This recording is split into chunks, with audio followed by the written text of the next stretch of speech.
আমি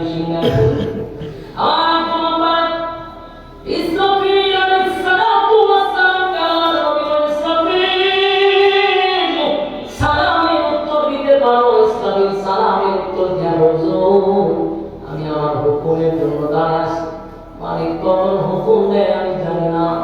আল্লাহ নবী চলে গেলেন। এরপরে গেলেন আজরাইলের অফিসে। সাত আসমান টপকাইলেন। এক একটা আসমানে এক একজন ফেরেশতার সঙ্গে সাক্ষাৎ। আজরাইলের সঙ্গে সাক্ষাৎ করলেন। এরপরে নিয়ে গেলেন একেবারে সিদরাতুল মুনতাহা।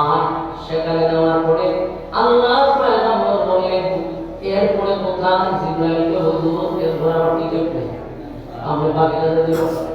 স্পেশাল আরেকটা প্রাইভেট কার বটন নামক একটা প্রাইভেট কার দিয়ে আমার নবীর সিদরাতুল মুনতাহা থেকে আশাসিন পর্যন্ত নিয়ে গেছে।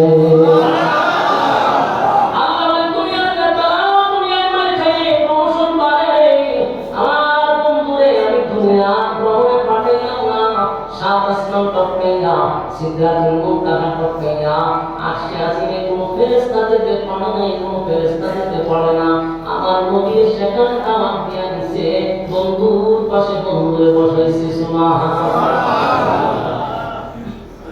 সেখানে আল্লাহ ভ্রমণ করে আটটা জান্নাত বলে দেখাইলো, আটটা জান্নাত দেখাইলো, আটটা জান্নাত দেখাইয়া জাহান্নাম দেখাইলো।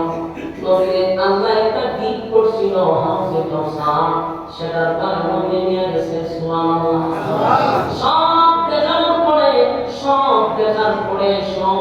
পরে আল্লাহ বলল, কেমন দেখলেন, কেমন হইল? আল্লাহ নবী বলেন, মালিক এত আনন্দ আমি কোথায় রাখবো? আমার সাত আসমান টপকাইয়া আপনার সঙ্গে কথা হইল, দেখা হইল, আসমান জমিন সূর্য চন্দ্র গ্রহ নক্ষত্র সব পার করাইয়া আশা জমিনে আসে। আল্লাহ সব দেখলাম। নবীর বিদায় দেয় সেদিন সব ফেরেশতা ছিল নীরব, কোনো শব্দ নাই, কারণ বন্ধু আসছে। সব সাদা রাখছে আল্লাহ। বন্ধু ইনভাইট করার পরে সব দেখাইয়া যদি বিদায় দেয়, আল্লাহ নবীকে বলেন, বন্ধু জানেন যে খুশি না বেজার? আপনারা জানেন আমার দিকে খুশি হলো। পয়গম্বর বলেন, এত আনন্দ কোথায় রাখবো?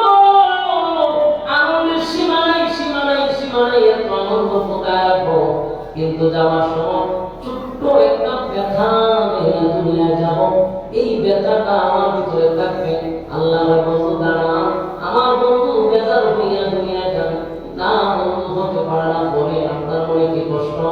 আল্লাহ আমি আসলাম, কথা বললাম, দেখলাম, সব ভ্রমণ করলাম, আমার উম্মতটাকে আপনার সঙ্গে কথা বলতে পারবে? আল্লাহ বন্ধু মনে কোনো কষ্ট রাখবেন না, আপনার এই কষ্টটা আমি দূর করে দিব। নামাজ দিয়া দিলেন, 5 ওয়াক্ত নামাজ দিয়া যান। আপনার উম্মতেরা যখন নামাজে দাঁড়াবে, আপনার সঙ্গে কথা হয়েছে আশা দিয়ে, আপনার উম্মতের সঙ্গে কথা হবে দুনিয়ায়।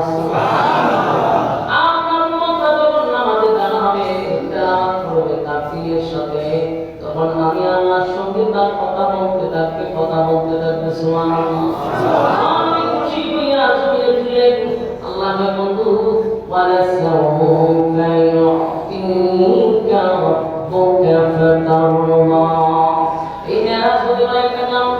আরেকটা কারণ তাফসীর কারণটা উল্লেখ করছেন, হাসরের মাঠে আল্লাহ নবীদেরকে উম্মতরা জাহান্নামে ধরে আল্লাহ সেদিন বলবে, বন্ধু আপনারা খুশি করব। সেদিন বলবে, মালিক কেমনে আমার খুশি করবেন?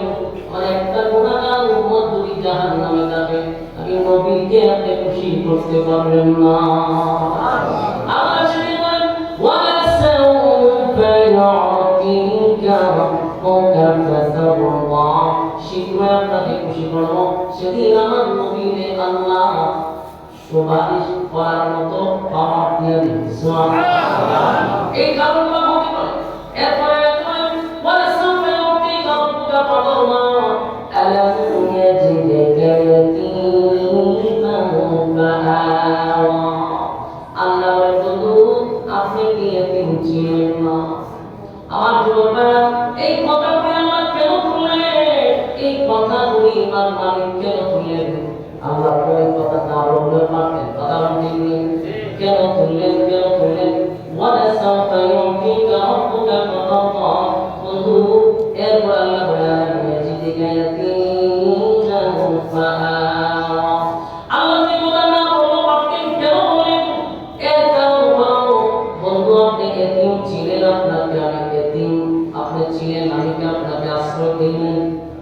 এটা একটা কারণ হলো, কোন বন্ধুর সাথে যদি বন্ধুর দূরত্ব হয়, অভিমান হয়, তখন বন্ধুকে খুশি করার জন্য অতীতের কিছু কথা শুনাইয়া বন্ধুকে খুশি করতে দেখবেন। আপনার সাথে যদি বন্ধুত্ব দূরত্ব হয়, অভিমান করে, তখন আপনার পিছনের কথা শুনবেন, বন্ধু তুই কিন্তু মুসিবতে পড়ছিলি, আমি তোর টাকা দিয়ে ব্যবসা চালাইয়া দিছি, বন্ধু অনেক জায়গায় বিপদে পড়ছিলাম, আমি তোর পাশে ছিলাম, আমি তোর এটা দিছিলাম, আমি তখন তোর পাশে ছিলাম।